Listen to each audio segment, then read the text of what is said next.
In Greensburg, you know what I've learned recently? I've learned that people that appear to have it together and have it figured out are probably just putting on a front and are on a stage, and that's not reality. I think that's what quarantine has taught me.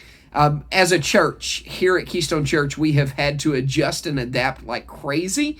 And we've run into all kinds of things to think through that we've never had to think through. And it's been more taxing than it's ever been. I'm sure that you've experienced that in your family too, because you've experienced the same sort of leadership in the ideas of trying to take your little community through this stuff, trying to figure out what's false, what's right, what the government can say, what the government can't say, all those things.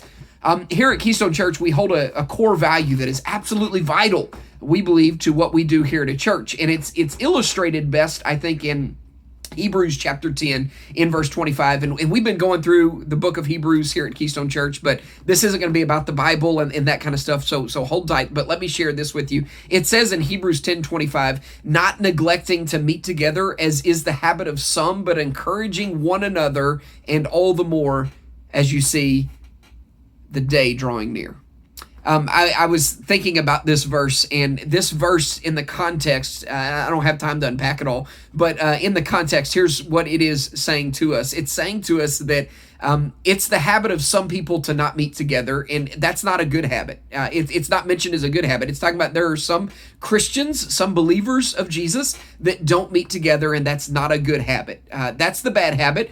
The good habit is meeting together. The bad habit is not meeting together. So here's the question. If we are supposed to be quarantined and we're supposed to be isolated and separated, and everybody's screaming that our rights are being infringed on, and everybody else is screaming that we've got to get this thing together and beat this thing, and that means staying at home, how do we marry these two ideas? The idea that the Bible teaches that we're to gather together, and then that's a core belief that we hold as a church, but then also being respectful of the government and considering that they are trying to do things too, and that we can't just bully our way through this. Well, today, that's what we're going to talk about. I'm going to walk you through the process of how we're doing church here at Keystone Church.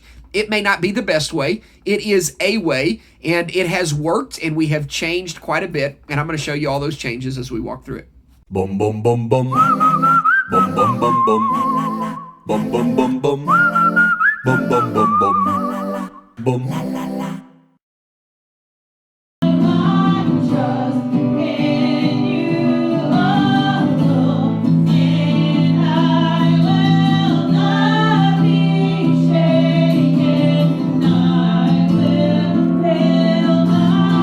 If this is the type of stuff that you're interested in, you see we have the XR18, the Behringer XR18. The reason that is important is because our soundboard is nothing more than a computer.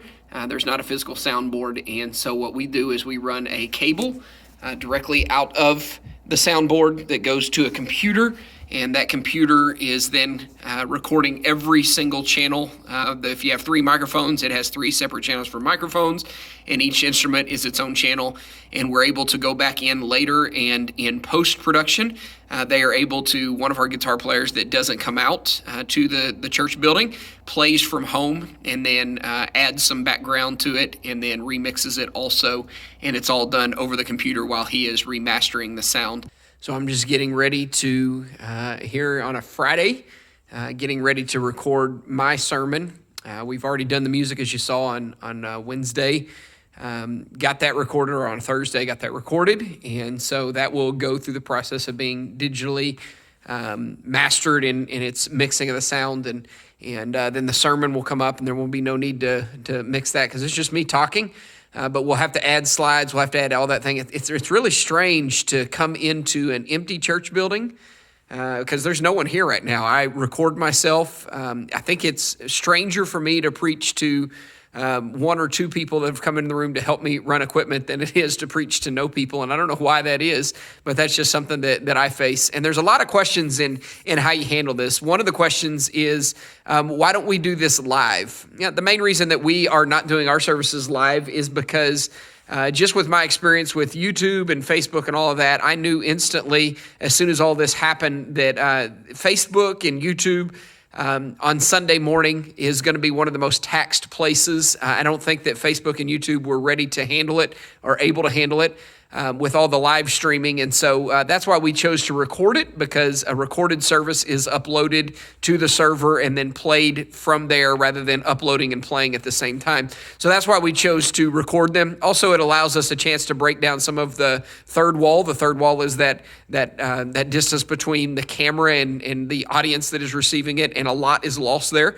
So we're able to do a lot more and accomplish a lot more that I thought would be more valuable than just coming from a situation live where we were broadcasting something. I've talked to a lot of pastor friends. There's also the controversy or the discussion, not really a controversy, of how to do it. Do you preach standing up, talking to an audience as if you're talking to an audience, looking at the camera and talking to the camera? Or as some pastors that I like, that I watch have done, they sit down at a stool or at a desk or something like that and just kind of have a one-on-one conversation rather than a sermon. I choose to do the way that I do, preaching from the stage, exactly like I'm preaching to an audience, because it is more fitting for my style and what I do. There's no theological explanation for that or anything. It's just a matter of what you're comfortable with. And for me personally, I think that I communicate better in that setting. So that's why I chose to do that during this time also. So what I'll do now is I will have my sermon notes. I have everything ready to go. I will play some praise music, just spend some time worshiping, praying, getting ready.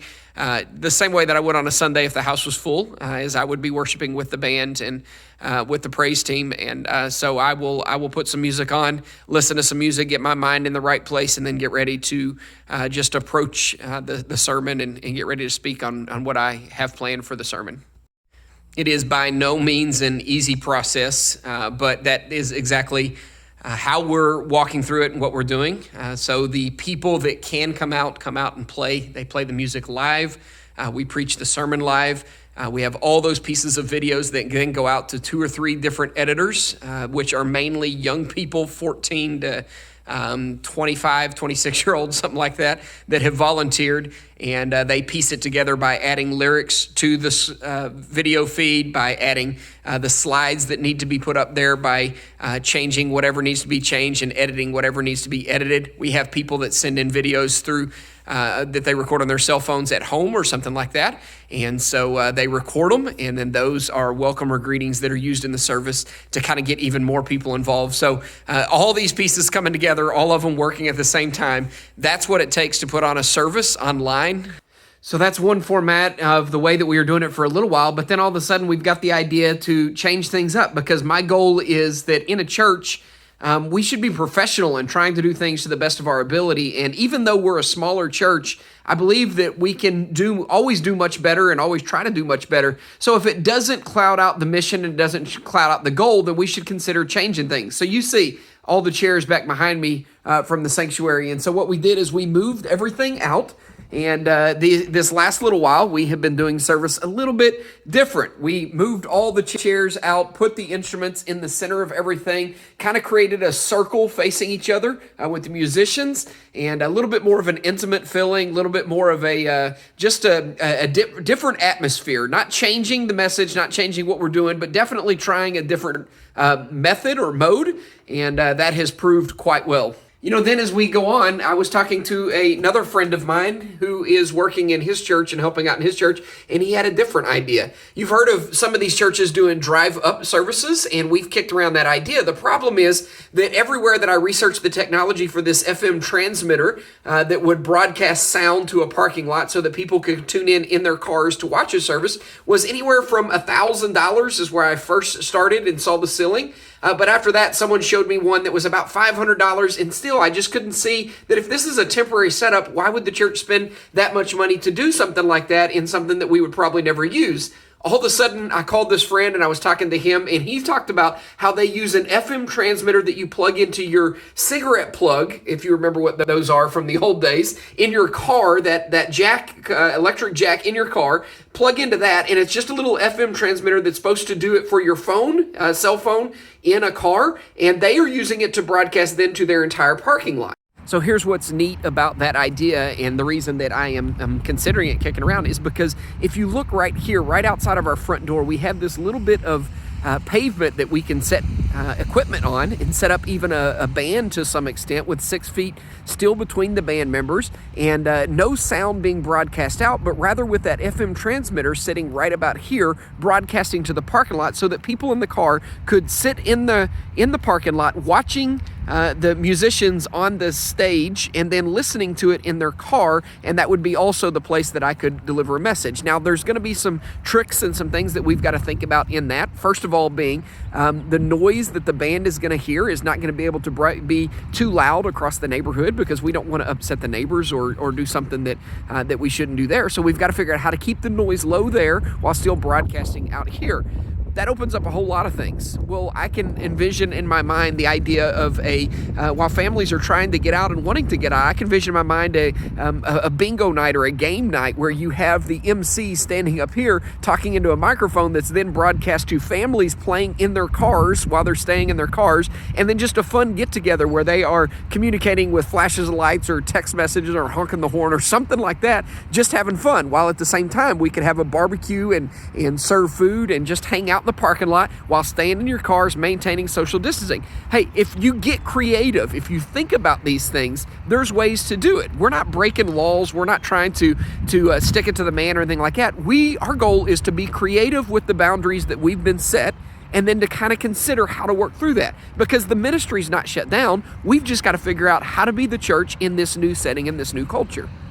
For me, here's the point, guys. The point is that Greensburg is changed. Just like the rest of the world, Greensburg is going to be changed coming out of this. And as we try to figure out how do we exist in what we've been given, we could sit back and complain about everything that's fallen apart and be frustrated at everything that's fallen apart, or we can choose to really try our hardest to be creative in the parameters that we've been given.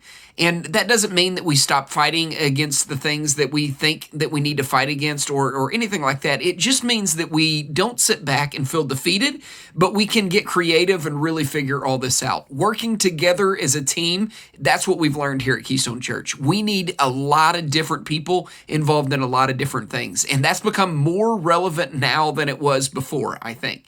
Not that it's more important, but more relevant now. So what I want to challenge you to do is families, as you're trying to figure out how you do this thing, how you change, how you adapt to this new normal, I want to challenge you to get creative. That's probably been the most exciting thing that I've seen in all of this, is all the different ways that birthday parties, graduations, takeout food, all this different stuff, all the creativity that exists in our community. And it's a community. If we're together and we're creative while considering the needs of everybody else, isn't that really what's important? That's what I love about this city, and I hope that we catch on to, because this is my city, Greensburg. Stay safe.